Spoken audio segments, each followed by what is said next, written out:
Erev Tov à tous, heureux de vous retrouver. Avant de commencer, je voulais vous dire, peut-être on va le redire à la fin du cours, mais j'ai peur d'oublier. Mardi prochain, je ne serai pas à Paris et donc je ne pourrai pas faire cours exceptionnellement. Donc le cours d'après sera dans 2 mardis. Et ça sera sans doute le dernier, avant Tisha B'Av et donc avant les vacances. Alors, nous reprenons donc Psachim, Daf, Kaf, Gimel Amud Bet. Et je vous propose de reprendre, on avait tout juste démarré un nouvel Inyan, toujours dans le même Inyan. Et donc, on va le reprendre depuis le début pour que vous ayez une vision claire des choses. Ça commence par les mots Yativ, Aoum et Rabanan, Kameh de Rabbi Shmuel Bar Nachmani. C'est en face du Tosfot de Haktiv, en face de la ligne de la première ligne de ce Tosfot. Donc, Yativ, Aoum et Rabanan, il y avait une personne parmi les rabbinim. En général, c'est considéré comme un élève, mais là, on verra qu'il ne se comporte pas réellement comme un élève. Ça a l'air d'être quelqu'un qui a déjà un bon niveau. Donc, c'est peut-être un des rabbinim du Beth Midrash qui était assis devant Rabbi Shmuel Bar Nachmani, qui était sans doute le directeur du Beth Midrash. Il était assis, et il a dit un enseignement, Mishmeh de Rabbi Yoshua ben Levi, au nom de Rabbi Yoshua ben Levi. Donc nous sommes en Eretz Israël, comme le montre le titre de Rabbi Shmuel Bar Nachmani, Rabbi Yoshua ben Levi. On sait que Rabbi Yoshua ben Levi était un des Amoraïm de la première génération des Amoraïm de Eretz Israël, qui était très, très réputé pour sa chassidoute et pour son niveau de manière générale, puisque Rabbi Yoshua ben Levi, bien qu'Amora, on voit qu'il intervient même dans des braïtot. Donc il semblerait qu'il ait un statut même éventuellement de Tana, puisque dans le 6e Pérec des Pirkei Avot que nous avons lu ce Shabbat, c'est lui qui commence le Pérec, et donc c'est la braïta de Kinyan Torah, et donc c'est le Rabbi Yoshua ben Levi qui intervient, et ce qui n'existe pas pour un Amora. Et d'autre part, la dernière Mishnah de Uktzin, qui est la dernière Mishnah du Chasse, eh bien, elle est aussi enseignée par Rabbi Yoshua ben Levi. C'est pour vous dire quelle importance a Rabbi Yoshua ben Levi. Et donc, il semblerait que ce collègue ait soumis à Rabbi Shmuel Bar Nachmani un enseignement qu'il avait reçu au nom de Rabbi Levi. Qu'est-ce qu'il dit? Minaïn, le Chol Isurin Sheba Torah. Nous savons-nous, en ce qui concerne tous les interdits de la Torah, de la Sourin Bachila, Achinami Asurin Banaa, que de la même façon que ils sont interdits à la consommation, ce sont des interdits alimentaires, qu'à partir du moment où ce sont des interdits alimentaires de la Torah, on va fermer le micro, s'il vous plaît, il y a un micro qui gêne, c'est dommage.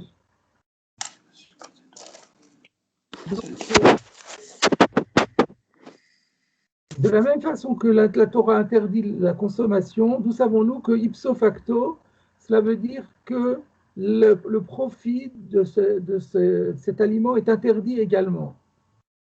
Umayniou, et en fait, de quoi on parle quand on parle de tous les interdits? En fait, il n'y en a que deux. Il n'y en a que deux interdits alimentaires qui sont aussi des interdits au profit. Chametz Pesach et Shoraniskal. Donc, quand on a dit tous les interdits, mais finalement, comme tous les autres interdits, la Torah est venue préciser que la jouissance est permise.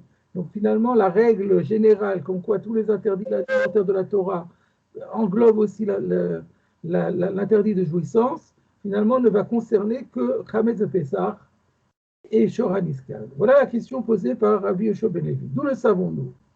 Alors, la Gemara, ça interrompt immédiatement, peut-être même est-ce Rabbi Shmuel Bar Nachmani qui pose la question, on ne sait pas, on peut comprendre soit que c'est Rabbi Shmuel Bar Nachmani qui interrompt immédiatement la personne qui parle, soit c'est le Mesader Hachas qui dit, on ne comprend pas, qui dit Minayin. Quoi, tu poses la question, mais on connaît la réponse. Tepukle Milo Yeachel. Tu n'as qu'à déduire la défense du profiter par le fait que dans les deux exemples dont nous venons de parler, Chametz Pesach et Shoraniskal, La Torah ne dit pas, la Torah elle dit lo ye'achel. Et quand c'est à la forme passive, Chizkia nous a appris que lorsqu'il y a une forme passive, ça vient nous dire que la na'a est interdite. Donc, tepuklemi lo ye'achel. Réponse de la Gemara pour le compte de Rabbi Yoshua ben Levi. Lo ye'achel, isur achila mashmale, isur hana'a lo mashmale. Rabbi Yoshua ben Levi, lui, ne comprend pas dans que lo ye'achel, isur achila mashmale. Il reconnaît que lo ye'achel, ça connote à une défense de manger. Isur hana'a lo mashmale. Mais il est pas, lui, il n'entend pas dans l'expression lo ye'achel une interdiction de profit. En d'autres termes, il n'est pas d'accord avec Chizkia. Et donc, cet argument ne peut pas être utilisé pour lui. Alors, la Gemara contre-attaque et elle dit Tepukle min vela, ok. Alors, il ne pense pas comme Chizkia, mais alors, il y a la démonstration que Rabbi Abaou avait fait à partir de Nevela, que puisque la Torah nous dit, a besoin de nous dire que dans la Nevela, on a le droit d'en profiter, c'est que c'est par défaut, on aurait dû comprendre que c'est interdit. Et donc de là, on déduit, d'après Rabbi Meir, selon Rabbi Abaou, que chaque fois que la Torah met à une défense de manger, ça veut dire qu'il y a une défense de profiter, sauf si on spécifie le contraire. Donc la question revient sur Rabbi Yoshua ben Levi. Savar, la réponse à nouveau pour le compte de Rabbi Yoshua ben Levi, savar là que Rabbi Yehuda. Rabbi Yoshua ben Levi, lui, il pense comme Rabbi Yehuda. D'Amar Dvarim Kiktavan, qui a dit que dans Nevela, quand la Torah nous dit tu donneras aux guerres ou tu vendras au goy, eh ben, les paroles sont à prendre à la lettre. Et ça veut dire qu'on n'aurait pas le droit de faire le contraire. On n'aurait pas le droit de vendre aux guerres, on n'a pas le droit de donner au goy. Et donc, quand la Torah est intervenue, ce n'est pas pour me dire que le profit est autorisé. Ça, on le savait de toute façon, puisqu'il n'y a pas écrit dans la Torah que le profit est interdit. Mais c'est pour nous dire qu'est-ce qu'on en fait, qu'on a deux solutions. Et donc, si, selon Rabbi Yehuda, on ne peut pas faire intervenir le din de Nevela pour déduire que par défaut, quand la Torah interdit une consommation, c'est qu'elle va interdire le profit aussi. Alors la Gemara contre-attaque, et là, je crois que c'était là qu'on était resté la semaine dernière. Il s'avère là que Rabbi Yehuda, si Rabbi Yoshua ben Levi est en accord, pense ce que pense Rabbi Yehuda, c'est pouclé mais de nafkale, le Rabbi Yehuda. Alors il devrait déduire la défense de profiter du Hametz et de Shor Aniskal de la même source de laquelle Rabbi Yehuda l'a déduit. Parce que nous, on avait demandé à Rabbi Abaou, d'après Rabbi Yehuda qui dit Dvarim Kiktavan, d'où Rabbi Yehuda va savoir que le Hametz est Asurvana. Et on avait répondu, Mila Kelev Tashlichunoto, à savoir que la Torah, dans la Trefa, à propos de la viande taref, elle dit, vous n'en mangerez pas, mais vous pourrez le donner à manger aux chiens. Donc on se pose la question, mais qu'est-ce qu'on a besoin de me dire qu'on peut le donner à manger aux chiens? Évidemment, puisque la Torah n'a interdit que la consommation. Et bien c'est pour répondre, parce que c'est pour nous dire, Tashlichun Oto, la Trefa, vous avez le droit d'en profiter. Mais tous les autres interdits qui se trouvent dans la même situation que la Trefa, c'est-à-dire que la Torah a émis un lave dans la Achila, on est censé comprendre, si la Torah n'a pas spécifié le contraire, que l'ana est asura. Donc là, il y a un Rashi. Regardez le Rashi à la première ligne, à l'élargissement au bas de la page. Tepukle me'echa de Nafkale le Rabbi Yehuda. Tu devrais le déduire de là où Rabbi Yehuda l'a déduit. Le'el, Rashi nous situe sur Rabbi Yehuda, c'était plus haut, à l'iba de Rabbi Abaou, dans la compréhension de Rabbi Abaou, parce que Chizkia avait dit autre chose. Mais là, on est dans l'optique de Rabbi Abaou. Dans l'optique de Rabbi Abaou, Rabbi Yehuda avait déduit que le Hametz est à Soubana'a. Et d'où il avait déduit, selon Rabbi Abaou, de Maïtele, mais auto atamashlir le kelev, mais atamashlir sharisourin, de ce auto qui est exclusif, pour nous dire cet interdit-là, c'est-à-dire la terefa, celle-là, tu peux la jeter au chien et en tirer profit. mais tu n'auras pas le droit de jeter au chien et de tirer profit des autres interdits que la Torah où la Torah a interdit la consommation. Donc pourquoi Rabbi Yoshua ben Levi pose la question? Il a la réponse. D'après, s'il pense comme Rabbi Meir, il a la réponse. S'il pense comme Rabbi Yehuda, il a la réponse. Alors là, c'est là que nous étions restés la dernière fois. Voyons la réponse de la Gemara. Donc maintenant, c'est de nouveau la Gemara qui répond, ou bien c'est le Haoum et Rabbanan qui répond pour le compte de Rabbi Yoshua ben Levi et qui explicite les dires de Rabbi Yoshua ben Levi. Réponse: Kassavar, Choulin, Shinishrotu, Be'azara, Doraita. Lui, il pense que les Choulin, Shinishrotu, Be'azara, que des bêtes qui n'étaient pas consacrées et qui par erreur ont été abattues rituellement à l'intérieur de l'enceinte du temple sont interdits à la consommation de par la Torah. Et non seulement à la consommation, mais au profit. Et donc lui, il ne peut pas faire la dracha qu'on avait prêtée à Rabbi Yehuda en disant Oto atamashlir, la kelev, ve'i atamashlir she'ar isurin, parce que lui, il va dire non, i atamashlir, chulin shenishrotu vazara. Le Oto, il est venu pour interdire chulin shenishrotu vazara. Regardons Rashi. Kassavar Aitana, ce Tana pense, je vais revenir à ce Rashi dans 2 minutes, il pense que Choulin, Shenishrotu Bazara, Asurin, Bana Amidoraita. Donc ce Tana pense que les Choulin qui ont été abattus par erreur dans l'enceinte du Mikdash sont interdits au profit Midoraita. Et donc, d'où il va le déduire? D'où il va le savoir, ça? Venafkele, mais auto. Il va le déduire du auto.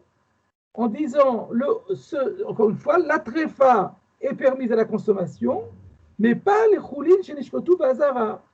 Et donc, une fois que j'ai utilisé le auto pour les choulines chez Nishkotu Bazara, mi bayale kra acharina, le sh'ari sourin, on aura besoin d'un autre verset pour les autres interdits.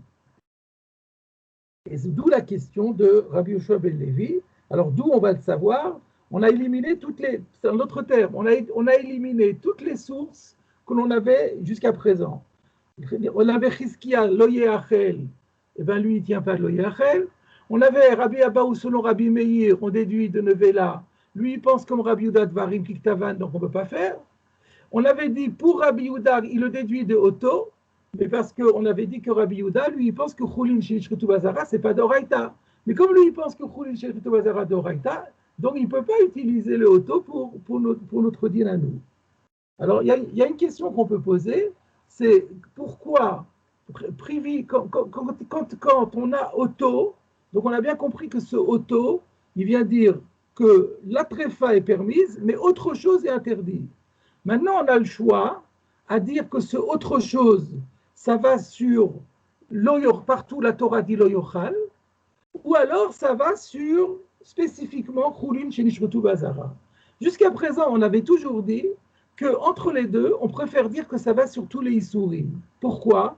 Parce que dans tous les Issourim, la Torah a exprimé de façon explicite l'interdit de consommation. Et donc, l'interdit de consommation, il ressemble à Tréfa. Dans Tréfa, la Torah, elle a dit l'interdit de consommation avec un lave, et donc il est logique de dire qu'on vient exclure d'autres interdits qui sont dans la même situation que la Tréfa, c'est-à-dire où la Torah interdit la chila avec un lave. Alors que dans Choulin Shenishrotu Bazara, on avait vu dans Rashi qu'il n'y a pas de lave. Et simplement, ça se déduit c'est ce qu'on appelle un assez, parce que la Torah dit tu auras le droit de manger du choulin quand tu te retrouveras loin du Mishkan, du Beit HaMikdash. Donc, sous-entendu, mais si c'était proche du Beit HaMikdash, que l'abattage a été fait à l'intérieur du Beit HaMikdash, tu ne pourras pas le manger. Donc ça, c'est un interdit de assez, mais pas à lave. Donc comme ça ne ressemble pas, il vaut mieux donner la priorité de la dracha au lavim de Achila. Et ici, on dit le contraire. On voit que Rabbi Yoshua ben Levi, il pense le contraire, que si je dois choisir entre les deux, j'utiliserai le auto plus en priorité pour Choulin Shenishkotu Bazara que pour d'autres interdits. Alors il faut trouver un argument pour. Alors je vous propose l'argument suivant, c'est que il y a un point commun entre Tréfa et Choulin Shenishkotu Bazara qu'il n'y a pas dans les autres. On avait dit que dans Tréfa, la Torah parle de Bassar Bassadeh Tréfa, c'est-à-dire quelque chose qui est interdit parce qu'il y a eu, on a traversé, on a dépassé, outrepassé la limite d'une paroi. En l'occurrence, on avait dit qu'il s'agit du cas où il y a une bête qui est pleine et on lui fait la shrita. Et théoriquement, la shrita de la bête marche pour le fœtus qui se trouve dedans. Mais là, le fœtus a sorti la main. Le fait qu'il a sorti la main fait que la shrita ne marchera pas pour lui. Et donc, elle aura un digne de tréfa. Et donc, ça, c'est parce qu'il y a eu. Donc, la tréfa, c'est un cas de Issour Mishum Mechitza. C'est un interdit qui est lié à un problème de Mechitza. Et dans le cas de Choulin chez Shkotu Bazara, c'est la même chose, parce que l'abattage a eu lieu à l'intérieur des mechitzot du Mikdash, alors qu'elle n'aurait pas dû l'être. Donc c'est aussi un interdit qui est lié aux mechitzot. Donc Rabbi Shua ben Levi pense qu'il est plus logique de dire que le auto de Tréfa vient interdire une ana'a de quelque chose qui est lié à une mechitza, plutôt que de parler des autres issourim comme Chametz et Shoraniskal n'ont rien à voir avec la mechitza. Voilà comment je vous propose d'expliquer la raison pour laquelle ici il y a un retournement de situation et que Rabbi Yeshua ben Levi pense que quand on a un auto qui vient nous dire auto atamashlir le kelev i atamashlir et ça vient interdire la na'a, il vaut mieux dire que ça vient interdire la na'a de Choulin chez Nishkotu Bazara que de dire que ça vient interdire le Chametz. D'où la question. Alors, on n'a plus de source, il faut trouver une nouvelle référence. Donc voilà jusque-là, tout va bien. Maintenant, je reviens sur le Rashi. Kassavar Aitana. De qui il parle, Rashi? On est en train d'expliquer Rabbi Yoshua ben Levi. Alors, pourquoi tout d'un coup, Rashi, appelle-t-il Rabbi Yoshua ben Levi Haitana? D'abord, ce n'est pas un Tana, c'est un Amora. Alors, je vous ai expliqué que il est un petit peu des deux, puisqu'on voit qu'il intervient dans des Draitot et même dans des Mishnayot, dans Uktzin. Alors, il me semble me rappeler d'ailleurs qu'il y a une Sougia où le Rashi, ou je ne sais plus qui c'est, les Mefarshim là-bas, ils insistent sur le fait que Rabbi Yoshua ben Levi peut avoir un statut de Tana. Mais quel besoin Rashi avait-il de dire ici, de désigner Rabbi Yoshua ben Levi par un Tana?